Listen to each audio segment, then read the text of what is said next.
વિદ્યાર્થી મિત્રો કેમ છો? આપણે સ્ટાન્ડર્ડ 7ની અંદર મેથ્સ સબ્જેક્ટમાં ચેપ્ટર 6 ત્રિકોણ અને તેના ગુણધર્મો વિશે અભ્યાસ કરીએ. બાળ મિત્રો, તમે ત્રિકોણ વિશે તો જાણતા જ હશો. ત્રિકોણ આપણે ધોરણ 3થી ભણીએ છીએ. ત્રિકોણ કોને કહેવાય? તો 3 રેખા ખંડોથી બનેલી બંધ આકૃતિને ત્રિકોણ કહેવાય છે. ત્રિકોણ કોને કહેવાય? તો કેટલી રેખાખંડોથી બાળ મિત્રો? 3 રેખાખંડોથી બનેલી હોય પણ કેવી આકૃતિ જોઈએ? બંધ આકૃતિને ત્રિકોણ કહેવાય છે. જો બાળ મિત્રો, અહીંયા મેં ત્રિકોણ દોરેલું છે. એની અંદર 3 રેખાખંડ છે. આ એક રેખાખંડ, આ એક બીજી રેખાખંડ અને આ ત્રીજી રેખાખંડ. આમ 3 રેખાખંડોથી આ બનેલી બંધ આકૃતિ છે, જેને આપણે ત્રિકોણ કહેવાય છે. દરેક ત્રિકોણને કેટલાય 3 બાજુઓ અને 3 ખૂણાઓ હોય છે. જુઓ, અહીંયા કેટલી બાજુઓ છે? 3 બાજુઓ છે. આ રેખાખંડ એ બી, રેખાખંડ BC અને રેખાખંડ AC. આમ એની 3 બાજુ હોય છે. અને કેટલા ખૂણાઓ હોય છે? 3. ખૂણો A, બરાબર, આ ખૂણો A, પછી અહીંયા ખૂણો B અને અહીંયા ખૂણો C. તો કેટલા ખૂણા થયા? 3. આમ ત્રિકોણને કુલ કેટલા અંગો થયા બાળ મિત્રો? 6. બરાબર. કયા કયા? તો 3 બાજુઓ અને 3 ખૂણા. એમ કુલ કેટલા અંગ છે બાળ મિત્રો? 6 અંગ હોય છે. તો ખાલી જગ્યામાં પણ પૂછાશે અને વિકલ્પોમાં પણ પૂછાશે કે ત્રિકોણને ખાલી જગ્યા અંગ હોય છે તો કેટલા અંગ હોય છે? 6 અંગ હોય છે. ત્રિકોણની કેટલી બાજુઓ હોય છે? તો 3 બાજુઓ હોય છે. ત્રિકોણને કેટલા ખૂણાઓ હોય છે? તો ત્રિકોણને 3 ખૂણાઓ હોય છે. બરાબર. અહીં આપણે ત્રિકોણ ABC આપેલ છે. અહીંયા મેં ત્રિકોણ ABC આપેલ છે. તો તેની 3 બાજુઓ, 3 ખૂણાઓ અને 3 શિરોબિંદુઓ આપણે નીચે પ્રમાણે છે. તો આપણે તેના 3 ખૂણાઓ લખીશું, 3 બાજુઓ લખીશું અને 3 શિરોબિંદુઓ. જો અહીંયા આપણે તેના 3 બાજુઓ લખીએ છીએ. પહેલી રેખાખંડ AB, બરાબર, પછી રેખાખંડ BC અને રેખાખંડ AC. અહીંયા આપણે કેટલી બાજુઓ લખી છે? 3 બાજુઓ છે. હવે આપણે તેના ખૂણાઓ લખીશું. જો બાળ મિત્રો, ખૂણાઓ આપણે 2 રીતે લખી શકીએ છીએ. આપણે અહીંયા ખૂણો B છે, બરાબર, તો આ ખૂણો B લખ્યો. એને પણ બીજી રીતે પણ આપણે લખી શકીએ છીએ. કેવી રીતે લખાય છે? તો જુઓ, આપણે અહીંયા ખૂણો B આમ દોરેલો છે, બરાબર, આ રીતે દોરેલો છે ને, તો અહીંયા ખૂણો B થાય. તો અહીંયા આપણે ખૂણો દોરીએ તો આ A છે અને અહીંયા C છે. એટલે આપણે ખૂણો ABC એ રીતે પણ લખી શકાય છે. બરાબર. તો જુઓ, અહીંયા ખૂણો B, તો આ ખૂણો B દોરવા માટે ખૂણો ABC. પછી આ ખૂણો C છે, એને બીજા કઈ રીતે લખાય? તો ખૂણો BCA, બરાબર, તો ખૂણો BCA. ત્યાર પછી આપણે જોઈએ છે ખૂણો A, તો આ ખૂણો A છે, એને કઈ રીતે લખાય? BACA પણ લખાય. તો અહીંયા ખૂણો BAC. આમ ખૂણાને આપણે 2 રીતે લખી શકાતું હોય છે. ખૂણો B, ખૂણો C અને ખૂણો A. તો અહીંયા 3 બાજુઓ, અહીંયા આપણે 3 ખૂણાઓ લખ્યા છે. હવે આપણે જોઈએ છે શિરોબિંદુઓ.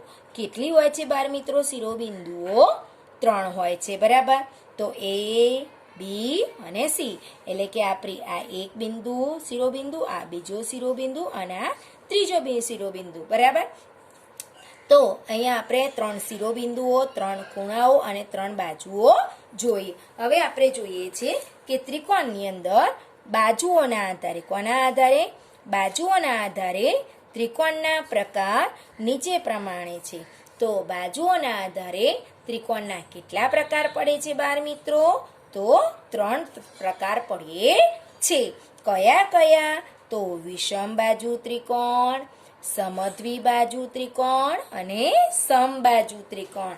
બાળ મિત્રો, તમે ધોરણ 4 થી ભણતા આવ્યા છો કે બાજુઓના આધારે ત્રિકોણના કેટલા પ્રકાર પડે છે? તો 3. કયા કયા? વિષમ બાજુ ત્રિકોણ, સમદ્વિબાજુ ત્રિકોણ અને સમબાજુ ત્રિકોણ. તો આ 3 ત્રિકોણની આપણે વ્યાખ્યા સહિત અને આકૃતિ સાથે આપણે સમજીએ. અહીંયા આપણે બાજુઓના આધારે પહેલું ત્રિકોણ લઈએ છીએ. કયું? વિષમ બાજુ ત્રિકોણ. કોને કહેવાય? તો જો વિષમ એટલે અલગ.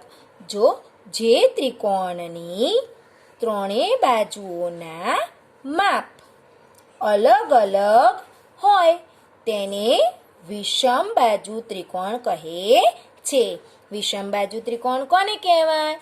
તો જે ત્રિકોણની ત્રણેય બાજુઓના માપ અલગ અલગ હોય તેને વિષમ બાજુ ત્રિકોણ કહે છે. તો જુઓ બાળ મિત્રો, મેં અહીંયા ત્રિકોણ એક દોરેલું છે. કયું ત્રિકોણ છે? ત્રિકોણ PQR. કયું છે? ત્રિકોણ PQR. જો અહીંયા ત્રિકોણ PQ ની અંદર 3 બાજુઓ છે.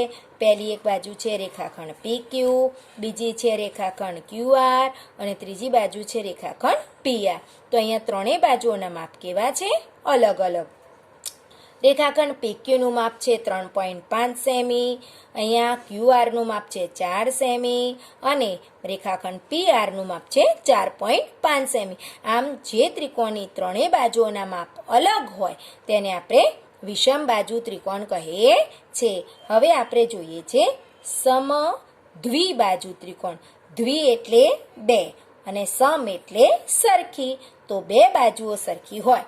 તો જો જે ત્રિકોણની 2 બાજુઓના માપ સરખા હોય તેને સમદ્વિબાજુ ત્રિકોણ કહે છે. સમદ્વિબાજુ ત્રિકોણ કોને કહેવાય છે? તો જે ત્રિકોણની 2 બાજુઓના માપ સરખા હોય તેને સમદ્વિબાજુ ત્રિકોણ કહે છે.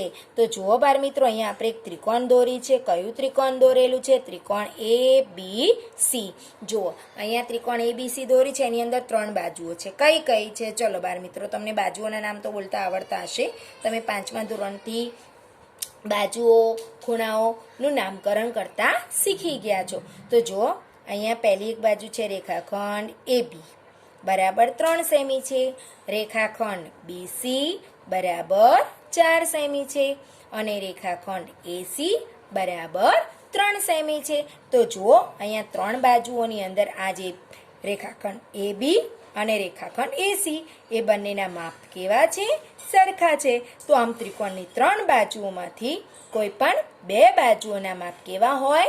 સરખા હોય. તો તેને આપણે સમદ્વિબાજુ ત્રિકોણ કહેવામાં આવે છે.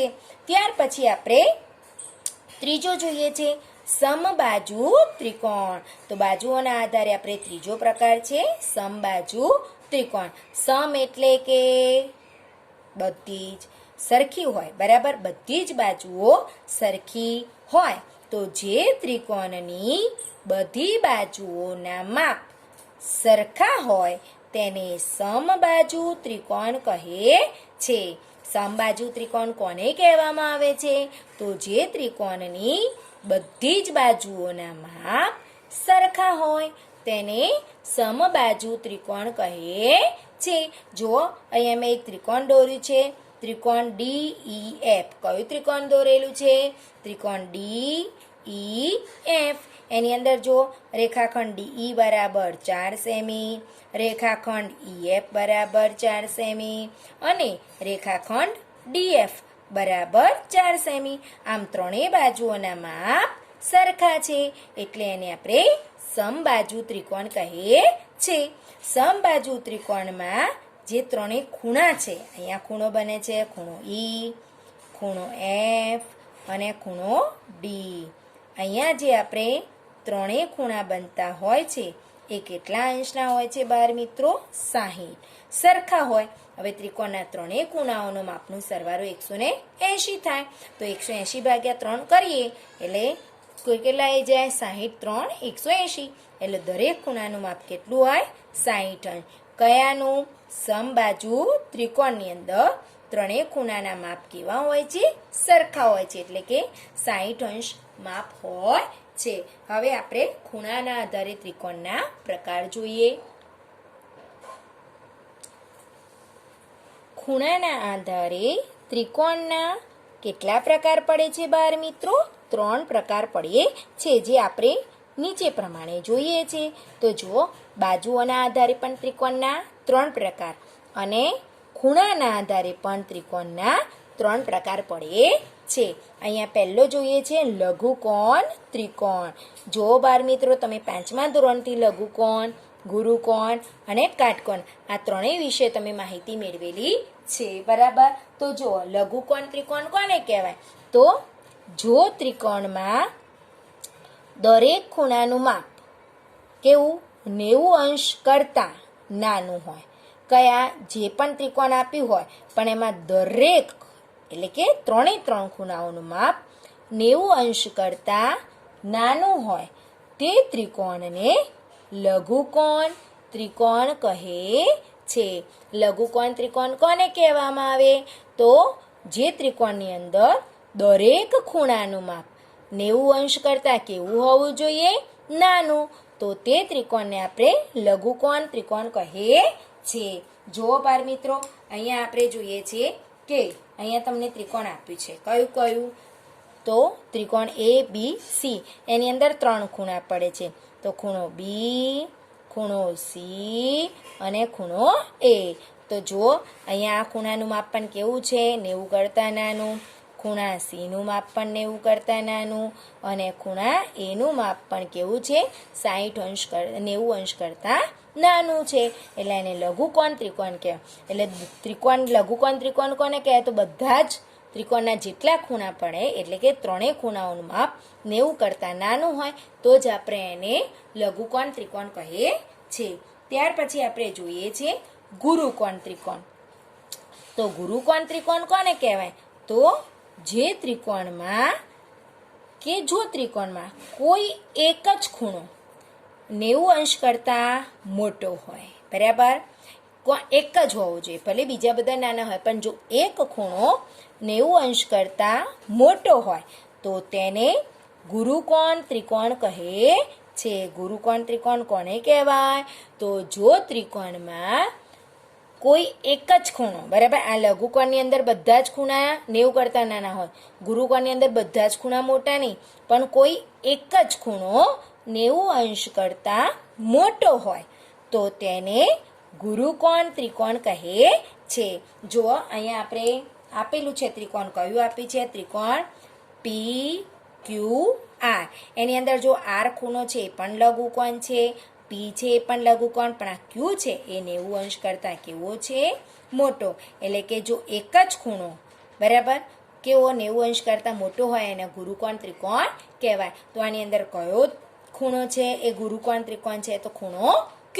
એટલે એક જ ખૂણો જો ગુરુકોણ હોય એટલે કે 90 અંશ કરતાં મોટો હોય એને ગુરુકોણ ત્રિકોણ કહેવાય, બરાબર? હવે આપણે આગળ જોઈએ છે કાટકોણ ત્રિકોણ. કયું? કાટકોણ ત્રિકોણ. જો ત્રિકોણમાં કોઈ એક જ ખૂણો કાટખૂણો હોય તો તેને કાટકોણ ત્રિકોણ કહે છે. ગુરુકોણ ત્રિકોણની જેમ જ છે, બરાબર? ગુરુકોણ ત્રિકોણની અંદર 90 અંશ કરતાં મોટો, જ્યારે કાટકોણ ત્રિકોણની અંદર જો કોઈ ત્રિકોણમાં કોઈ એક જ ખૂણો, બરાબર, કેવો હોવો જોઈએ? કાટખૂણો, એટલે કે 90 અંશનો હોવો જોઈએ, તો તેને આપણે કાટકોણ ત્રિકોણ કહે છે, બરાબર? તો કાટકોણ ત્રિકોણ કોને કહેવાય? તો ત્રણેય ખૂણાઓમાંથી કોઈ એક જ ખૂણો, કાટખૂણો એટલે 90 અંશનો હોવો જોઈએ, બરાબર? તો જો અહીંયા આપણને ત્રિકોણ દોરેલું છે. કયું ત્રિકોણ છે? ત્રિકોણ MNP. MNP ની અંદર આ જે N છે એ કેવું છે? કાટકોણ ત્રિકોણ છે, બરાબર? તો જે ત્રિકોણની અંદર કોઈ એક ખૂણો, બરાબર, કાટખૂણો હોય 90 અંશનો હોય એને આપણે કાટકોણ ત્રિકોણ કહેવાય. જે ત્રિકોણની અંદર એક જ ખૂણો 90 અંશ કરતાં મોટો હોય એને ગુરુકોણ ત્રિકોણ કહેવાય, અને જે ત્રિકોણના બધા ખૂણા લઘુકોણ એટલે કે 90 અંશ કરતાં નાના હોય એને લઘુકોણ ત્રિકોણ કહેવાય. આમ આપણે ખૂણાના આધારે ત્રિકોણના 3 પ્રકાર અને બાજુઓના આધારે ત્રિકોણના 3 પ્રકાર જોયા. હવે આપણે આગળ જોઈએ. હવે આપણે જોઈશું ત્રિકોણની મધ્યગા. બરાબર, આ તમારા માટે નવું છે. બરાબર, ત્રિકોણની મધ્યગા ઉપરથી આપણને બાળ મિત્રો થોડી તો સમજણ પડતી હશે કે મધ્યગા એટલે કંઈક મધ્ય હશે, અડધું હશે. બરાબર, તો જો કંઈક એવું જ છે. ત્રિકોણના શિરોબિંદુ અને સામેની બાજુના મધ્યબિંદુને જોડતો રેખાખંડ ત્રિકોણની મધ્યગા કહેવાય. કોને કહેવાય? તો ત્રિકોણની અંદર જે શિરોબિંદુ હોય અને તેની સામેની બાજુનું મધ્યબિંદુ હોય એને જોડતો જે રેખાખંડ હોય તેને ત્રિકોણની મધ્યગા કહેવાય છે. ત્રિકોણની કેટલી મધ્યગાઓ હોય છે બાળ મિત્રો? 3 મધ્યગાઓ હોય છે. તો ત્રિકોણને ખાલી જગ્યા પૂછાશે, ત્રિકોણને કેટલી મધ્યગાઓ હોય છે? 3. અને દરેક મધ્યગાઓ ક્યાં હોય છે બાળ મિત્રો?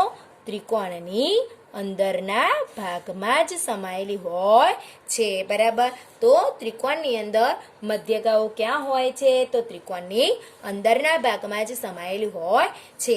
અહીંયા જો આપણને ત્રિકોણ કયું આપ્યું છે? ત્રિકોણ ABC. અહીંયા ત્રિકોણ ABC છે, પણ મેં એની મધ્યગાઓ છે ને એને અલગ કરી છે. જુઓ, આ જે ઓરેન્જ કલરની છે એની મધ્યગા છે, એટલે કે પહેલી મધ્યગા છે રેખાખંડ AF, બીજી મધ્યગા છે રેખાખંડ BE અને ત્રીજી મધ્યગા છે રેખાખંડ CD.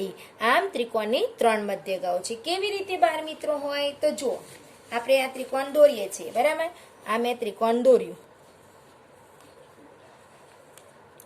હવે એની અંદર મેં શું કીધું? શિરોબિંદુ. આ A, આ B અને આ C. એટલે એક શિરોબિંદુ, આ બીજું શિરોબિંદુ, આ ત્રીજું. હવે શિરોબિંદુ હોય અને એની સામેની બાજુ, એટલે A છે એ આ એની પાસેની બાજુ કહેવાય. એની પાસેની બાજુ એક આ અને એક આ બા. પણ એની સામેની બાજુ કોણ છે? આ. એની સામે આ દેખાય. એટલે આ જે શિરોબિંદુ હોય એની સામેની બાજુ એનું મધ્યબિંદુ, એટલે કે આ 4 સેમી હોય. કેટલું હોય? 4. તો અહીંયા 2 સેમી થાય ત્યાં તમારે એની જે મધ્યબિંદુ અને શિરોબિંદુ જે જોડતો રેખાખંડ હોય એને મધ્યગા કહેવાય. બરાબર, આ તમારું છે. બરાબર, 4 સેમી, તો તેનું મધ્યબિંદુ આ થાય. હવે આ બી ખૂણો શિરોબિંદુ છે. બરાબર, કયું? આ બી શિરોબિંદુ. એની સામેની આ બે તો એની પાસેની બાજુ થાય, પણ એની સામેની રેખાખંડ કયું થાય? AC. આ બાજુ છે, આ રેખાખંડ AC એની સામે. તો આ શિરોબિંદુ અને સામે જે મધ્યબિંદુ એને જોડો એટલે તમારે શું થાય? મધ્યગા થાય. હવે આ C છે શિરોબિંદુ, એની સામેની બાજુ આ થઈ. બરાબર, હવે અહીંયા જે તમારું 4 સેમી હતું આ બે તમારે મધ્ય કરો. બરાબર, અને એને તમે આ જોડો. બરાબર, આ જોડો તો આ તમારું શું થઈ? મધ્યગા. એટલે કે શિરોબિંદુ અને એની સામેની બાજુનું મધ્યબિંદુ એ બંનેને જોડો અને જે રેખાખંડ દોરાય એને મધ્યગા કહેવાય. તો બાળ મિત્રો, તમને મધ્યગા કેવી રીતે દોરીએ સમજણ પડી ગઈ હશે કે શિરોબિંદુ અને તેની સામેની બાજુ હોય એનું મધ્યબિંદુ જે હોય એને જોડતો જે રેખાખંડ દોરાય તેને ત્રિકોણની મધ્યગા કહેવાય. ત્રિકોણની અંદર કુલ કેટલી 3 મધ્યગાઓ છે? 3. 1, 2 અને 3. અને બધી જ મધ્યગાઓ ક્યાં હોય છે? ત્રિકોણની અંદર હોય છે. બરાબર, તો મધ્યગાના બાળ મિત્રો પ્રશ્નો પરીક્ષામાં પૂછાય છે. એક લીટીમાં એક માર્કમાં પૂછાશે કેટલી મધ્યગા છે, આની મધ્યગા કઈ, એવા પ્રશ્નો પૂછાશે. તો બાળ મિત્રો તમને મધ્યગા દોરતા આવડવી જોઈએ. ત્યાર પછી આપણે જોઈએ છે ત્રિકોણનો વેધ. બરાબર, હવે ત્રિકોણનો વેધ કોને કહેવાય? તો ત્રિકોણના શિરોબિંદુથી તેની સામેની બાજુ પર દોરેલા લંબ રેખાખંડ. જો બાળ મિત્રો, લંબ રેખાખંડ, લંબ એટલે ઊંધો ટી, જે તમે આગળ 6ઠ્ઠા ધોરણમાંથી ભણતા આવ્યા છો કે લંબ કોને કહેવાય? તો ઊંધો ટી. તો લંબ રેખાખંડને ત્રિકોણનો વેધ કહેવાય છે. ત્રિકોણનો વેધ કોને કહેવામાં આવે છે? તો ત્રિકોણનો જે શિરોબિંદુ હોય એની સામેની બાજુ પર દોરેલા લંબ રેખાખંડને, કેવો દોરેલો હોવો જોઈએ? લંબ રેખાખંડને ત્રિકોણનો વેધ કહેવાય છે, બરાબર. જેમ મધ્યઘાત 3 છે એમ ત્રિકોણને પણ 3 વેધ હોય છે, બરાબર. હવે મધ્યઘાત ત્રિકોણની અંદર જ હોય છે, જ્યારે વેધ ત્રિકોણની અંદર હોય એવું હોતું નથી. અંદર પણ હોઈ શકે અને બહાર પણ હોઈ શકે. એટલે કે દરેક ત્રિકોણમાં વેધ હંમેશા ત્રિકોણની અંદરના ભાગમાં જ આવે તેવું નથી હોતું, બરાબર. દરેક ત્રિકોણની અંદર વેધ અંદર હોઈ શકે નહીં. કોઈ કાટકોણ ત્રિકોણ હોય છે એની અંદર વેધ કેવો હોય છે, બહાર આવેલો હોય છે, બરાબર. એટલે કે બરાબર વેધ હોય છે એ ક્યાં હોય છે, અંદર પણ હોઈ શકે અને બહાર પણ હોઈ શકે છે, બરાબર. આપણે આકૃતિ સમજીએ ત્રિકોણના વેધની. જો અહીંયા આપણે 3 ત્રિકોણ દોરેલા છે, બરાબર. અહીંયા આપણે જોઈએ છે કે આ લઘુકોણ ત્રિકોણ છે. કેવું? આ લઘુકોણ ત્રિકોણ છે, બરાબર. હવે આ લઘુકોણ ત્રિકોણ જે છે, બરાબર, એની અંદર આપણે જોઈએ કે આ ત્રિકોણ કયું છે, ત્રિકોણ ABC. કેવું છે? આ ત્રિકોણ ABC દોરેલું છે, બરાબર. હવે તમારે શું કરવાનું? ઊંધો એટલે કે આ જે શિરોબિંદુ હોય એ હોય, બરાબર. પછી આ B શિરોબિંદુ હોય અને C શિરોબિંદુ હોય, બરાબર. એની અંદર તમારે સામેની બાજુ ઊંધો એટલે કે લંબ દોરવાનો. શું દોરવાનો? લંબ દોરવો પડે. જુઓ અહીંયા હું ત્રિકોણ દોરી દીધું, આ બરાબર. આ A, આ B અને C, બરાબર. તો આ ત્રિકોણ જે છે એની સામેની બાજુ કોણ? BC.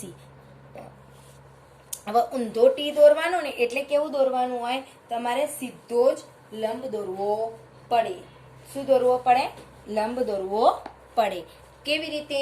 અડધું નહીં કરવાનું. મધ્યબિંદુની અંદર તો શું કરતા હતા આપણે? મધ્યગા હોય ને એની સામેની બાજુનું 4 હોય ને તો 2 કરવાનું, બરાબર. એવું નહીં, આમાં તો સીધો જ લંબ એટલે કે ઊંધો ટી એટલે કે સીધી જ તમારે રેખાખંડ દોરવી પડે. આમ દોરો એટલે આ તમારે તમે અહીંયા એમ આપો તો આ રેખાખંડ એ એમ થઈ એ તમારી વેધ થયો. શું થયું? વેધ થયો, બરાબર. તો જે શિરોબિંદુ હોય અને એની સામેની બાજુ હોય એની અંદર તમારે લંબ રેખાખંડ દોરવો પડે. તો જો આ ઊંધો ટી થઈ ગયો, બરાબર. એટલે કે તમારે ઊંધો ટી દોરવો પડે ને કાટખૂણો બને. ત્યાં શું બને? કાટખૂણો બનવો જોઈએ. તો જુઓ અહીંયા આપણે લઘુકોણ ત્રિકોણ છે એની અંદર આ વેધ કેવો છે? અંદર જ છે, બરાબર. તો આપણે આ વેધ કયો છે? તો રેખાખંડ AL, બરાબર. કયો છે? રેખાખંડ AL. એ જ રીતે અહીંયા કાટકોણ ત્રિકોણ છે. કેવું છે? કાટકોણ ત્રિકોણ દોરેલું છે, બરાબર. હવે અહીંયા કાટકોણ ત્રિકોણની અંદર જુઓ બાર મિત્રો, વેધ હોય ને પરીક્ષામાં પૂછાશે કે કાટકોણ ત્રિકોણની અંદર વેધ કોણ હોય છે? તો કાટકોણ ત્રિકોણની અંદર જે એની 2 બાજુઓ છે ને એ જ એનો વેધ હોય છે, બરાબર. અહીંયા રેખાખંડ ત્રિકોણ PQR આપેલું છે, બરાબર. PQR. એમાં જે PQ છે ને, કારણ કે આ P છે, હવે એની સામેની બાજુ તો RQ છે. હવે એની અંદર જે સીધો લંબ દોરીએ તો આ જ થાય છે. એટલે કાટકોણ ત્રિકોણની અંદર એની જે 2 બાજુઓ છે ને એ જ એનો વેધ હોય છે. એટલે કે આની અંદર વેધ કોણ? એક રેખાખંડ PQ પણ થાય અને રેખાખંડ એક RQ પણ થાય, બરાબર. તો જુઓ કાટકોણ ત્રિકોણની અંદર જે એના વેધ હોય છે તો અહીંયા R ની સામેની બાજુ આપણે જોઈએ આ છે રેખાખંડ PQ. અહીંયા સીધો આપણે લંબ દોરીએ તો RQ એનો વેધ થયો. હવે P છે, બરાબર. એની સામે જઈએ તો આપણે શું થાય? Q. શું થાય? Q. એટલે રેખાખંડ PQ અને રેખાખંડ RQ એના 2 વેધ છે. તો કાટકોણ ત્રિકોણની અંદર ત્રિકોણનો વેધ કોણ હોય છે? તેની 2 બાજુઓ જ એનો વેધ હોય છે. ત્યાર પછી આપણે અહીંયા જોઈએ છે ગુરુકોણ ત્રિકોણ. કેવું છે? ગુરુકોણ ત્રિકોણ છે. તો આ ગુરુકોણ જે ત્રિકોણ હોય છે એની અંદર વેધ હોય છે ને બાર મિત્રો, એ ક્યાં હોય છે? ત્રિકોણની બહાર હોય. ક્યાં હોય? ત્રિકોણ. જો અહીંયા ત્રિકોણ MNP શું આપ્યું છે? MNP આપ્યું છે. એમાં આ તો લઘુકોણ છે, આ એ લઘુકોણ, પણ આ ખૂણો P છે એ કેવો છે? ગુરુકોણ છે, 90 કરતાં મોટો. તો હવે આ M છે એની સામેની બાજુ તો આ થઈ. હવે ત્યાં સીધો લંબ દોરવાનો, ત્રાસી ન દોરાય, સીધી લીટી આમ દોરીએ છીએ તો અહીંયા બહાર આવે છે, ત્રિકોણની બહાર આવે. એટલે આ ગુરુકોણ ત્રિકોણ હોય એની અંદર ત્રિકોણનો વેધ ક્યાં હોય? ત્રિકોણની બહાર હોઈ શકે છે. જેમ કાટકોણ ત્રિકોણની અંદર 2 એની બાજુઓ જેનો વેધ હોય છે એમ ગુરુકોણ ત્રિકોણની અંદર વેધ હોય છે. એ કેવો હોય છે? ત્રિકોણની બહાર હોય છે. તો આ એનો વેધ કોણ છે? રેખાખંડ ML. કોણ છે? રેખાખંડ ML. બરાબર, સમજણ પડી ગઈ વેધની અંદર કે ત્રિકોણની અંદર કયા ત્રિકોણનો વેધ ત્રિકોણની બહાર હોય છે? તો ગુરુકોણ ત્રિકોણની અંદર.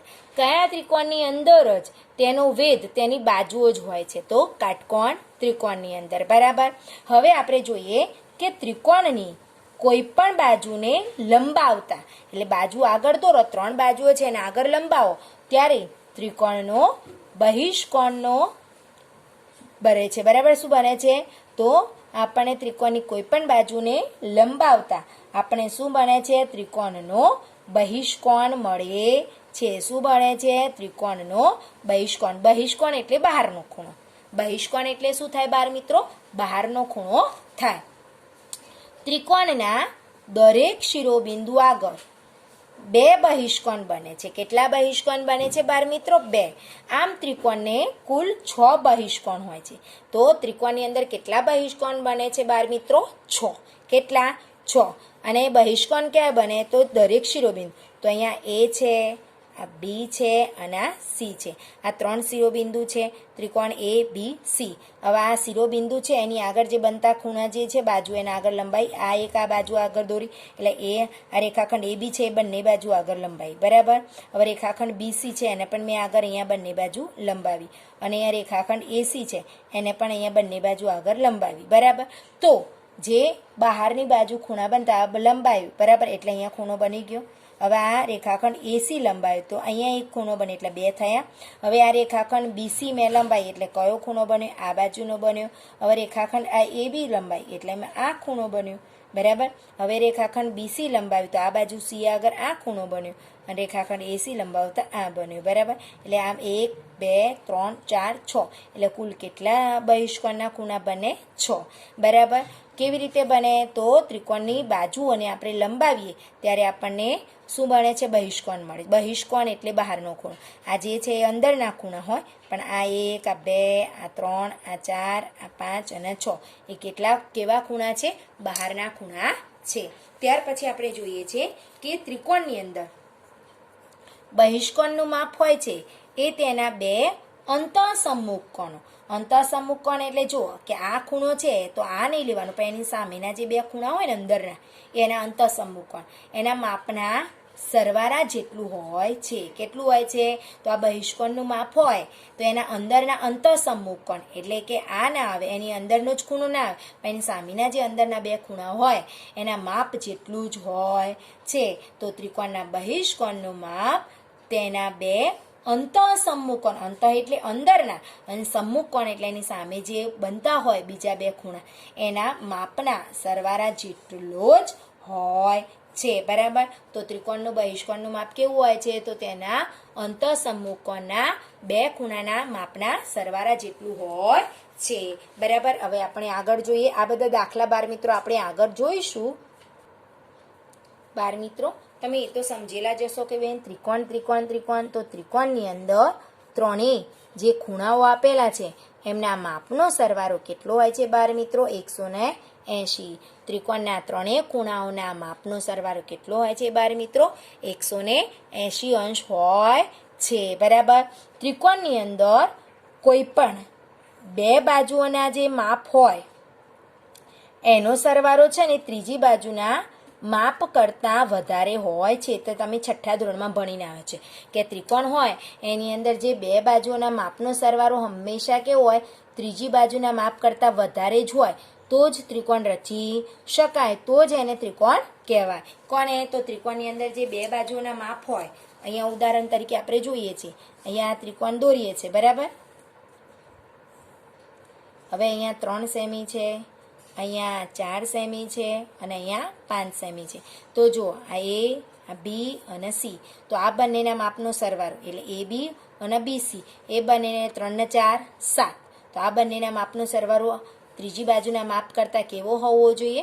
વધારે હોવો જોઈએ. એટલે સરવાળો વધારે થયો, 7 થયો. હવે અહીંયા BC 4 છે અને AC 5. એટલે આ બંનેનો સરવાળો કરો તો આ ત્રીજી બાજુના માપ કરતાં વધારે. તો 4 ને 5 9 એટલે આના કરતાં વધારે છે. અહીંયા જુઓ 5 ને 3 8. બરાબર. તો આ બંનેનો સરવાળો ત્રીજી બાજુના માપ કરતાં વધારે હોય તો જ આપણે ત્રિકોણ રચી શકાય. તો ત્રિકોણની અંદર બે બાજુઓના માપનો સરવાળો ત્રીજી બાજુના માપ કરતાં વધારે હોય તો જ આપણે ત્રિકોણ રચી શકાય. આગળ બીજું શું છે? ત્રિકોણમાં કોઈ પણ બે બાજુઓની લંબાઈનો તફાવત એટલે બાદબાકી ત્રીજી બાજુના માપ કરતાં ઓછો હોય છે. બરાબર. જુઓ, તફાવત ઓછો હોય અને સરવાળો વધારે હોવી જોઈએ. બરાબર. તો કોઈ પણ બે બાજુઓ હોય એની લંબાઈઓ જે હોય બે બાજુ એનો તફાવત એટલે એની બાદબાકી ત્રીજી બાજુના માપ કરતાં ઓછો જ હોવો જોઈએ. જો આપણે આ ત્રિકોણ છે, બરાબર, તો અહીંયા જો આ AB બરાબર 3 સેમી છે, BC બરાબર 4 સેમી છે અને AC બરાબર 5 સેમી. તો આ બંનેની બાદબાકી કરીએ તો 4 - 3 બરાબર 1. એટલે આ 5 કરતાં કેવો છે? ઓછો જ છે. બરાબર. એટલે આ બંને બાજુઓ લીધી હતી. કઈ લીધી હતી? BC અને હવે જુઓ તમે AC અને BC લો એટલે 5 અને 4, 5 - 4 બરાબર 1. એટલે આ ત્રીજી બાજુના માપ કરતાં ઓછો જ હોવો જોઈએ. બરાબર. હવે 5માંથી 3 બાદ કરો, 5 - 3 બરાબર 2. તો આ બાદ તફાવત કરતાં ત્રીજી બાજુનું માપ કેવું હોવું જોઈએ? વધારે હોવું જોઈએ. તો જુઓ, તફાવત કરતાં ત્રીજી બાજુનું માપ કરતાં બરાબર કેવું હોવું જોઈએ? તફાવત ઓછો હોવો જોઈએ. તો તફાવત આ ત્રીજી બાજુના માપ કરતાં જુઓ, આ 1 છે, આ 4 અને 3 આવી ગયું, તો આ 5 આવી ગયું એટલે ઓછું આવ્યું. બરાબર. અહીંયા 5 અને 4 આવી ગયા એટલે 3 આવ્યો, તો ત્રીજી બાજુનું માપ વધારે જ થયું એટલે તફાવત ઓછો છે. અહીંયા જુઓ આપણે 4 છે, તો જુઓ અહીંયા દરેકની અંદર તફાવતની અંદર આ બે બાજુઓનો તફાવત છે એ હંમેશા ત્રીજી બાજુના માપ કરતાં ઓછો છે. બરાબર. દાખલા પણ બાળ મિત્રો તમારે આ પૂછાશે તો તમારે ધ્યાન રાખવાનું. બરાબર. અહીંયા જુઓ શું કીધું છે? કાટકોણ ત્રિકોણમાં 90 અંશના ખૂણાની જે સામેની બાજુને કર્ણ કહેવાય. કેવું? કાટકોણ ત્રિકોણ એટલે કે 90 અંશનું જે હોય, બરાબર, 90 અંશના ખૂણાની સામેની બાજુ, બરાબર, એને આપણે શું કહેવામાં આવે છે? કર્ણ કહેવાય છે. કર્ણ કોને કહેવામાં આવે છે? તો કાટકોણ ત્રિકોણમાં જે 90 અંશનો ખૂણો હોય છે એની સામેની બાજુને આપણે કર્ણ કહેવાય. કાટકોણ ત્રિકોણમાં કર્ણ જે હોય છે એ સૌથી મોટી બાજુ હોય. જો અહીંયા મેં કાટકોણ ત્રિકોણ દોરેલું છે. કાટકોણ ત્રિકોણ કયું છે? ત્રિકોણ ABC. હવે આ જે કાટકોણ ત્રિકોણ કહેવાય ને, આની અંદર આવો ચોરસ ખૂણો થતો એને કાટકોણ ત્રિકોણ કહેવાય. બરાબર. હવે એની સામેની બાજુ આ B છે, એની સામેની બાજુ કોણ થયું? આ બે તો એની પાસની હતી એટલે AC આવ્યું, એનો કર્ણ કહેવાય. અને કેવું આવ્યું? સૌથી મોટી બાજુ. તો આ 3 સેમી છે ને આ 4 સેમી. તો આ ત્રણેય બાજુઓમાં જે કાટકોણ ત્રિકોણ એમ એની અંદર કર્ણની જે બાજુ એનું માપ કેવું હોવું જોઈએ? હંમેશા વધુ હોવું જોઈએ. તો કાટકોણ ત્રિકોણમાં કર્ણ હોય છે એ સૌથી મોટી બાજુ હોય છે. 3 બાજુઓમાં આ સૌથી મોટી બાજુ હોય છે. હવે જો આપણે પાયથાગોરસના ગુણધર્મ મુજબ આપણે કાટકોણ ત્રિકોણની અંદર માપ શોધતા શીખવાનું છે. બે ખૂણાઓનું માપ આપ્યું હોય અને એક ખૂણાનું માપ શોધવાનું હોય. બરાબર. એટલે કે બાજુઓના માપ આપેલા હોય, 3 બાજુમાંથી 2 બાજુના માપ આપેલા હોય અને એક બાજુનું માપ શોધવાનું હોય. તો આપણે આ નિયમ પ્રમાણે, કોના? પાયથાગોરસના નિયમ પ્રમાણે આપણે શોધીએ છીએ. કર્ણનો વર્ગ બરાબર એક બાજુનો વર્ગ પ્લસ બીજી બાજુનો વર્ગ. આ એક કોઈ પણ ત્રિકોણની અંદર એક બાજુનું માપ શોધવાનું હોય ત્રિપુટી કહેવાય. શું કહેવાય? ત્રિપુટી. 3 બાજુ એમાંથી એક જ બાજુનું માપ શોધવાનું. તો તમારે આ સૂત્ર જોઈએ. કયું? કર્ણનો વર્ગ બરાબર એક બાજુનું વર્ગ પ્લસ બીજી બાજુનો વર્ગ. બરાબર. તો બાળ મિત્રો અહીંયા મેં જે તમને સમજાવ્યું, બરાબર, ત્રિકોણની મધ્યગા, ત્રિકોણનો વેધ, કર્ણ, બાજુઓના આધારે ત્રિકોણના પ્રકાર, ખૂણાઓના આધારે ત્રિકોણના પ્રકાર. તો આ બધું જ તમારે ધ્યાન રાખીને નોટબુકમાં પણ લખવાનું છે. બરાબર. આની એવું હશે તો હું PDF મૂકી દઈશ તો તમે લખી દેજો એમાંથી. બરાબર. પણ તમારે આ યાદ રાખવું પડશે. બરાબર. Thank you.